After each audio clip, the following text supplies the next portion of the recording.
he doesn't really have too much. A card like Feeling of Dread, a card like Dispel, he can't be playing those cards against Billy P. Right, and even Terminus and Supreme Verdict. This isn't his last matchup. This isn't a matchup where those cards really matter. It's really more about the non-creature spells this time. All right, so it looks like Billy P is keeping his hand, but Chris Marshall is taking a mulligan, and this is exactly what Billy P needs. I believe he's taking a mulligan, no? I think so. Yeah. It looks like the two piles there is Billy's deck in the black sleeves and below, and then his hand on the other side. So Billy P is going to be on the play. Chris Marshall, I believe, was the 8th seed. Yes, Chris Marshall was the 8th seed. Billy P was the 2nd seed. So Chris Marshall trying to take down this tournament with every game one on the draw. That'd be pretty impressive if he could do it. Oh, wow. Wow. Chris goes down to 5, and I think Billy P knows. Billy Little P just, glance at the yeah, camera Billy there. P just gave a glance at the camera like, yeah, I just won this tournament. Yeah. Reading a lot into the glance. Yeah, he definitely is. So, so Billy P definitely excited about this. Hopefully this will bring Billy P back into Magic a bit more. You know, you hardly see Billy P at any events nowadays. He was one of the grinders. He was on the train for 2 years. He pretty much went to every Grand Prix. You know, when the SCG Open started, he used to travel to those as well. Past 2 years, kind of just stopped playing Magic. Yeah, my first experience with Billy P, I got paired against him in the last round at a Grand Prix, not playing for day 2, playing for nothing, and he just no-showed. Oh, really? So I recognized the name. I had to go home and look it up because I wasn't sure who he was. Yes. And like, wow, I just beat a Grand Prix top 8er. Yeah, I think Billy P's success has probably contributed to his new haircut. Billy P used to have kind of a fro going, but he's got a sharp haircut with a new beard. Yeah, I think he's drawing most of his power from the beard. Yeah, the beard. Yeah, a lot of Magic players tend to rock out beards. I mean, look, I don't think it's any coincidence that our finals is beard on beard.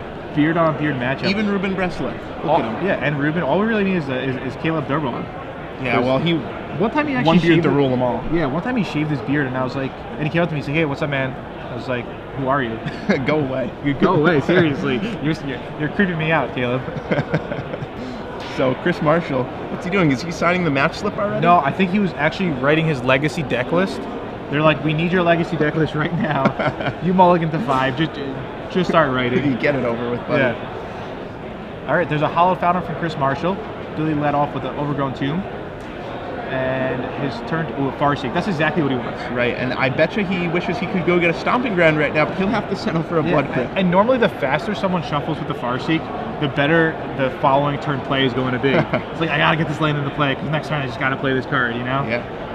Now Chris Marshall, mulls to 5, draws a Blind Obedience, and Blind Obedience is at its worst against John. This matchup is not going to be decided by a few life points, and there are no haste creatures. Exactly. So he decides just to play a second Hollow Fountain. And Billy P is going to drop a Rakdos Keyrun, I believe. This card is very good against Chris as well. It is. He has a lot of sorcery speed removal. And I think Billy P is setting up next turn for a Thragtos, which would be really nice. Yeah, Thragtos, Rakdos Return, either one of these would be so powerful right now. Yep. He just needs one big spell. All right, so there's a Blind Obedience from Chris. And Billy P draws a Dragon Skull Summit. And he's tapping 5 mana for a Thragtos. That's going to come into play tapped. So turn 4 Thragtusk on the play versus an opponent who's on the mull to 5. Yeah. Super powerful. So it looks like Chris drew a Devour Flesh, but he does not have any black sources. He has the Folly Drowning on Island and double Hollow Fountain. Yeah, he might be forced to fire off the Sphinx's Revelation for one. Yeah, that's always bad, but sometimes you have to do it. I mean, it's not always bad, but it's not what you want to be doing. So Billy P up to 25, Chris Marshall down to 15. There's a Cavern of Souls. Interesting that he didn't attack with that Keyrun. Yeah, I guess he's afraid of an Azorius Charm, and interesting he played the Cavern of Souls as well. Sometimes you want to hold the Cavern. He names Vampire, but sometimes you just want to hold it to wait for what creature you're actually going to draw. Right. Because he doesn't know what he's going to draw, you know? Yeah, his mana is so good right now, though. Yeah, or are you talking about the Uncounterable aspect? The Uncounterable aspect, okay. Yeah. It's just like, why not hold it? He doesn't really need to play a land there. Meanwhile, Chris draws a 5th land, but it's another Nephalia Drownyard. Oh, Billy P has a second Cavern of Souls, so I guess that kind of makes more sense. Okay. I'm probably sure he'll hold the second Cavern. Yep, so Rakdos Keyrun activated and comes in for 8, making this just a 2-turn clock, now a 1-turn clock. Chris Marshall on 7. And Billy's probably going to pass the turn here. Yeah, he could play a Hunt Master, but yeah, there's really no need. Yeah, he's going to play it safe. Okay, Chris Marshall, Sphinx of Revelation for 2 here. So he's going back to 9 life. Draws 2 cards, a black spell, and a hollow fountain. Yeah, not really what he wants. He really wants a black source.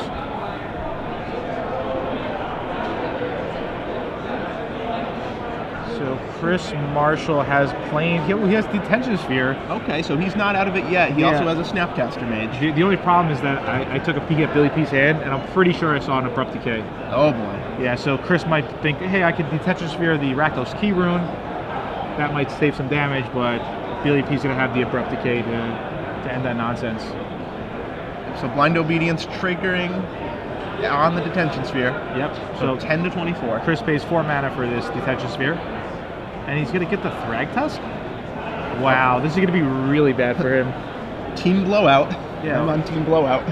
I think I would have got the Rakdos Key Rune. Yeah, I'm not sure. He probably wants to set up something. Well, yeah, that doesn't make much sense to me. All right, and there's an Abrupt Decay on the Detention Sphere, so Billy P gets his Thragtusk back, gets a token, gets 5 more life, and now he has lethal on the table. Yep, 29 to 10, facing down lethal. Not a good spot for Chris Marshall. Yeah, I mean, there's no card in Chris Marshall's deck that he could actually have to survive. Right. Oh, Snapcaster Mage. Yep, but the Kessig Wolf Run is going to make that moot. Wolf trample over, and that's game. Yeah, Snapcaster Mage only sucks up 1 damage. And yeah, that's game. All right, so Chris Marshall maybe could have lived another turn with that Detention Sphere going in another direction, but alas, Billy P wins the match. I mean, Chris was on the mulligan to 5, and that's just, I mean, that's exactly what Billy P needed to win this match, I think. He's up 1-0. Yeah, he's up 1-0, and he's boarding in 6 awesome Cyber cards, taking away 6 terrible cards, and then bringing in 3 Deathray Shamans, which is super medium, I'll say. They're very okay. But they're definitely better than a card like Pillar of Flame versus Chris's deck. Right. All right, so we had someone win 3 months of premium. That was in the quarters. Pellemtor. The 2/2 flanking guy. He won. All right, we saw someone win. Someone? So, a person on Twitter. Yeah. Pellemtor. Yeah, that was 3 months, but then also 6 months. All right? Yeah. And finally, Ben G. All right, and finally we saw someone win 6 months, and then finally now we're going to see someone win a year. Finally. All right, okay. So someone's going to win a year out in Twitterland. We thank you for watching, and we are going to ask the question. The question is, all right, there's some events coming up. All right, there's one event that's a can't miss event. Oh, what's the can't miss event, Jared? I'm not going to tell you what the can't miss event is. There's a can't miss event in 2 weeks, February 22nd, February 23rd. Okay. And Star City's running it. Star City event. And there's a special bonus involved. So there's a can't miss event. But what's going to happen at the can't miss event? That's a good question. It starts with a G. I like that question. It starts with a G. Ends with an H. Ends with an H. Okay, that's all the hints we're going to give you. No, we'll give him some more hints. Okay, sure. And it's 2 words. Okay. It's not Gucci push. it's not Gucci push. Although you got that right. The second word rhymes with push. All right, that's all the hints we're going to give you. That's all we're going to hit. Star City's running this event in 2 weeks. Can't miss event. SCG Premium. Make sure you use SCG Premium. I don't even know what the answer is. I'm going to have to go to starcitygames.com. Yeah, I'm going to have to Google what rhymes with push. And figure it out. Wait. This word doesn't even rhyme with push. But English second language. English is my second language. So in 2 weeks, Star City's running an event. What is the event Star City is running, and what is the special feature that they're doing to, really give back appreciation to the players? Right. What's the main promo at this event? Main promo at the event. So we're going to go to sideboarding now. We're going to give you a glance of Billy P. We are going to give you a glance of Chris Marshall. Chris Marshall is at the left. Billy P's at the right. In case you heard somebody screaming at us, where do we sign up? Where do we sign up? It was a Magic player just screaming at us, where do we sign up? It's kind of a Mike Flores lookalike, actually. Yeah, he actually did look just like Mike Flores. He was wearing sunglasses and just yelling at us, and we had to direct him away. So every once in a while, we're in the commentary booth. People, I guess, think we're judges or whatnot. So, alas, we have Billy P on the right. There's a sideboard. Deathray Shaman, yes. Liliana Neville, yes. The rest, yes. Slaughter Games, most definitely yes. How about Chris Marshall, though? Chris Marshall. You know what? You can figure out Chris Marshall, because I was confused in the top 4. I was confused in the top 8. I was confused in the Swiss. But it looked like you nailed it on the head, bringing in the spell you said he was going to bring in versus a mostly creature deck, but maybe it was right. Esper for life. Esper for life. You're an Esper type guy. So what is he going to bring in? Well, he has a lot of different options available to him, but the things I think he'll certainly be bringing in, he'll be bringing in the Pithing Needle. He'll be bringing in the Jace Memory Adept. He'll be bringing in the negates. Those are for sure. The only other questions are whether he wants the Detention Sphere. Kind of mediocre against Billy P. Taking out Thragtusk isn't very good. Taking out Huntmaster not very good. I'm not so sure if we'll see that. I think the marginal sideboard cards for Chris Marshall will more be determined on what he wants to side out. And what he wants to side out, I think Blind Obediences will certainly be gone. Ultimate Price will probably be gone. It doesn't take out Huntmaster, doesn't take out Olivia, is marginal against Thragtusk. I don't even know if Billy P's going to have Vampire Nighthawk in against Marshall off the board as well. Right, that too. So Chris has quite a few cards to take out. He takes out Ultimate Price. He takes out maybe the Supreme Verdict. I'm not sure about that one. I'm not sure what the right number of sweepers is after board. Yeah, I mean, Supreme Verdict isn't even that great against Billy. Yeah, exactly. These sweepers they're usually just going to 1-for-1 against these powerful creatures from Billy. And the sweepers are really slow. Yeah, they're slow. I think he's more likely to keep in Terminus than he is to keep in Supreme Verdict. Sure. But, wow, that's exactly what Billy needed. Like I said before, it's when you have a bad game one, and you could definitely pull it out. And Billy did that, so he's just heavily favored. So Chris Bakula tweets in that in a couple of weeks there is Chris Bakula did not get the correct answer. Okay, so don't repeat his answer. Do not repeat Chris Bakula's answer because you won't win the premium. You said the Westminster Dog Show. Yeah, no. Well, it might be true. I'm not going to fact check that. But dog show doesn't even rhyme with push. I actually figured out a word that rhymes with the answer. It's not push, it's brush. Wow. Yeah. Good one, Gerard. It took me a while. Did you use your dictionary? No, I didn't, but I finally figured it out. All right, so Billy P shuffling. Chris is all ready. I wonder if Chris knows that, how bad the matchup gets after board. I think he must. He sees Billy P's sideboard. I think he knew that he had to win game one. Yeah. Billy P's deck is just so well set up to beat this Esper control deck. Yeah, but I mean, they still have to play the game of Magic, so nothing's over until it's over. Exactly. Now it might be Billy's turn to mull to 5. Yeah, I think his hand is good, though. I saw a Duress. I saw a Duress and a Farseek. I saw at least one land. Wow, so Chris Marshall has mulled a real lot in this top 8. We saw him mull how many times in the top 4? Look, Billy glances at the camera again. He's just like, yep. Hi, Mom. He's like, hi, Mom. I actually have the rest Farseek and 2 lands. And that's game. So, Chris Marshall goes on to 6. Just some, unfortunate luck here. Hey, it looks like Chris Marshall and his buddy Ross Marion, they have the same shirt on. Yeah, at least Ross is a fairly local player. He's from Connecticut. Yeah, he's from Connecticut. He's from Central Connecticut, pretty close to me actually, about an hour away. Not so sure about Chris Marshall, but since they have the same shirt on, maybe they're from the same area. Probably from the same store. Yeah. Or they shop at the same store at the mall. Yeah, that could be it. Yeah, that could definitely be reasonable. And they go to the same barber because they both have the same exact beard. They really do. If Chris Marshall wins this tournament, we're going to have to ask him about that in his interview, for sure. All right. So Chris Marshall leads off with a Watery Grave. And, Billy P does have a Duress. Often in this type of matchup, you want to kind of slow roll your Duress. Yeah, there's no way he's going to cast that early. You could play it on turn 1 or turn 2, but you kind of want to wait until turn 3 or turn 4. Oh, wow. It looks like he disagrees with us. He's going to cast it right away. Maybe because Chris is on only 6 cards. All right, so there's a Sphinx Revelation. There's an Ultimate Price. There is a Pithing Needle. So Chris left in his Ultimate Price, which probably isn't going to be very good this game. If you're Billy P, what do you take? Do you take the Needle or do you take the Sphinx Revelation? I slam dunk that Sphinx's Revelation into the graveyard, unless I have something like a Liliana. I guess that's the only thing that might. Yeah. All right, so there it is. He decides to take the Needle. The other thing is that Billy P might just have a card like Rakdos Return or a second Duress. And if he has Liliana, it's an easy decision to get rid of that Pithing Needle. So we'll find out right here. Yep. Is it Liliana or is it Rakdos Return? Well, he won't Rakdos Return for 1. No, not right now. It's a Liliana of the Veil. Just such a powerful card against an Esper control deck. That's exactly the reason why Billy P took his opponent's Pithing Needle. So Billy P, this is a Searing Spear. Maybe he left that in just to try to go to one of the Planeswalkers. Yeah, I don't think he had enough cards to take out. Maybe Billy P didn't bring the Deathrite Shamans. I think he should have, but we'll see what happens. They're not that strong in the face of 5 sweepers, especially if they felt like Chris might bring in more. Sure, but they're definitely good at sucking up with Devour Flesh also, like you mentioned. All right, so Liliana of the Veil goes to 5. Billy P pitches a land, Yep, and I have to say that's the only thing And there's the Olivia. about Chris's Esper deck that I don't like, is that it's so weak to Planeswalkers. Yeah. All right, so Tamiyo tops down the Olivia.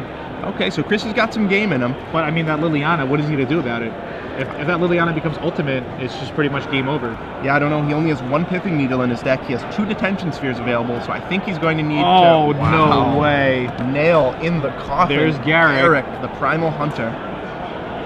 And Chris Marshall has no hand. Billy P has no hand, but he doesn't need a hand with that board. No, he has Kessig Wolfrun, he has Liliana, he has Garrick, and 2 creatures. This is a superb draw. This is actually my favorite part of Magic, is ultimating Liliana and separating the piles. I love that so much. It's a good feeling. Yeah. Billy P probably won't even ultimate Liliana next turn. There's no reason to. Well, he doesn't want Chris to randomly draw one of his 2 Detention Spheres.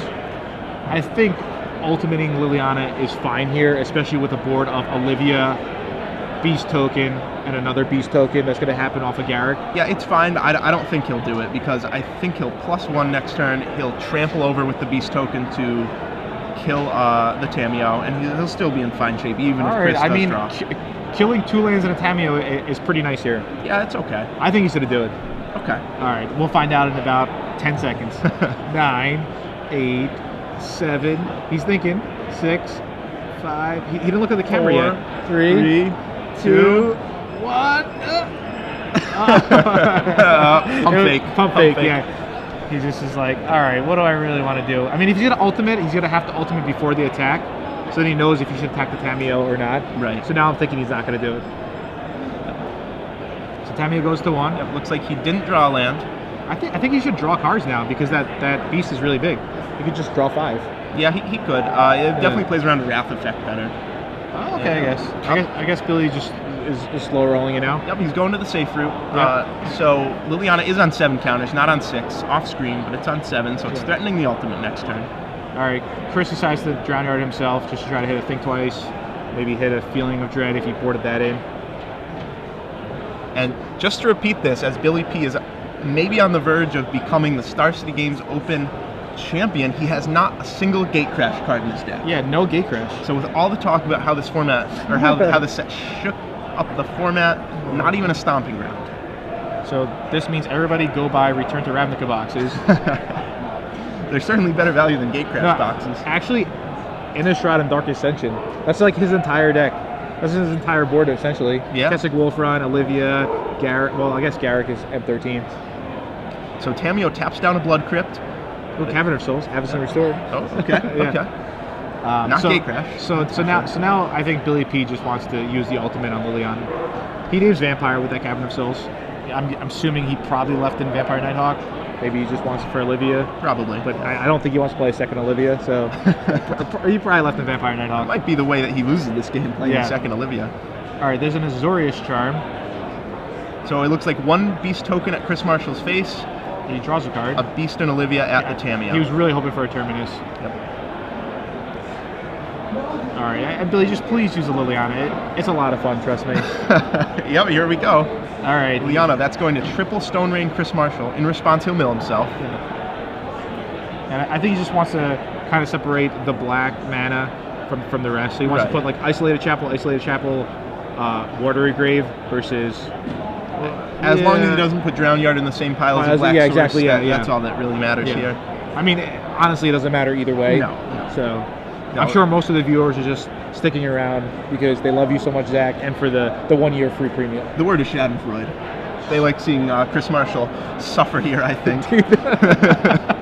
That might actually be it. Yeah, I'm sure there's a lot of people like, oh, look how bad this guy's going to be, you know? I don't know. So if you're just joining us now, I'm Zach Hall, he's Gerard Fabiano. We're on the verge of crowning our champion. Yeah. Billy Postlethwait is almost definitely going to take this one home, become the Star City Edison champion. I think Billy's going to like not do anything next turn besides pump his Garrick. And then he's just going to keep ultimating Liliana's, ultimating Garrick's, and he's going to stay here until Chris decks. How insane would that actually be? If he just refused to kill him? Yeah. That'd be like a kitchen table match in Magic. Yeah, it really would, yeah. So Billy P activates Garrick's second ability, draws 5 cards after pumping with Wolfrun. I don't even think he looks at the 5 cards. He's just like, yeah. You don't even have to. All right, there's a Hollow Fountain from Chris.